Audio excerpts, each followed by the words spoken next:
Welcome to Weir's Dojang and another Tuesday training tip. I'm Instructor Weir, and today we're going to talk about the fundamentals of kicking. We're going to talk about a couple of drills that we can do to enforce these fundamentals to make sure that we have that proper chamber, extension, retraction, and return. So let's go ahead and dive into these drills and take a look at it. Okay, so the first part of the kick that we want to talk about is the chamber. Okay, that's when that knee comes up nice and high. A lot of times people will get lackluster on that chamber and throw it low, and that means the kick's not going to get as high.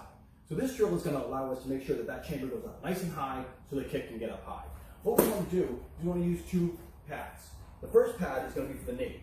Okay? We're going to make sure that that knee is coming up and hitting that pad. Now, to add the kick to it, we're going to add the second pad. We're going to knee and kick.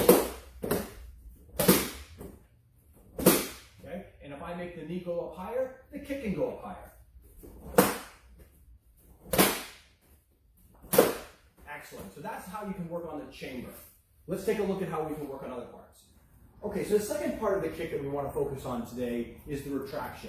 This drill is going to allow us to make sure that the retraction comes back to here and not straight back to the ground. Okay, so if Mike gets to do a fighting stance around these pads, if he throws that kick out and doesn't retract properly, he's going to hit these pads.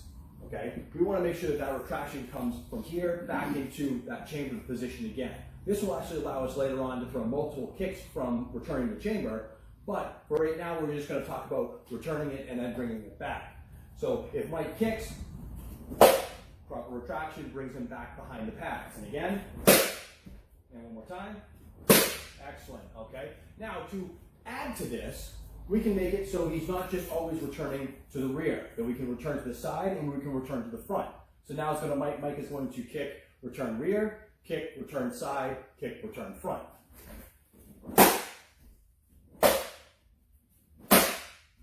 Okay. Notice for all those positions he was able to chamber, extension, retraction, and then put it down. If we want to add this a little bit of a mix-up in here, we can call out where we want him to put his foot, rather than just having him put it in that pattern.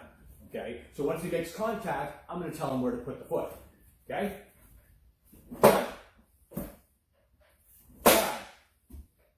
Front.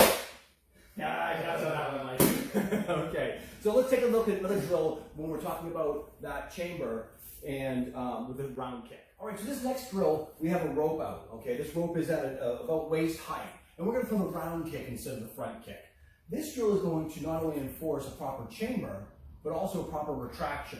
Because if he doesn't retract properly, he's going to hit the rope, and if he doesn't chamber properly, he's not going to get over the rope. Okay, I'm going to empty on this side, he's going to be on that side. I'm going to keep this pad out, and let's see what happens. Good. One more. Excellent. And on line. One more. Perfect. Okay. So as you can see, he has to have proper chamber to get over the rope. He has to have proper return to get back over the rope. So the last thing we're going to talk about here is a way of conditioning your legs and your hips for these kicks. Okay, this is a very easy way to do it. You can start off slow with only a couple of them and build it up to being, do as many as you want. Okay, so what Mike's going to do is he's going to get himself in a proper kick. That heel's going to be facing the target. He's going to get up into that chamber position. Okay, this right here, you want to make sure that this is really, really flat. Okay, the flatter you get this, the better. Right now it's burning up his hip flexors, it's burning up his thigh muscles. And then he's going to throw a couple of kicks. And he's going to hold it. And he's going to throw a couple of kicks. Okay? Great way of being able to condition the body to throw these kicks, making sure that you're in proper position, opens up those hips, and it's just something you can do not only in the dojang, but in your house range. So we went over a couple of different drills that we can use to not only build up our hip flexors and our leg muscles, but to also promote that proper position of all those different parts of the kick.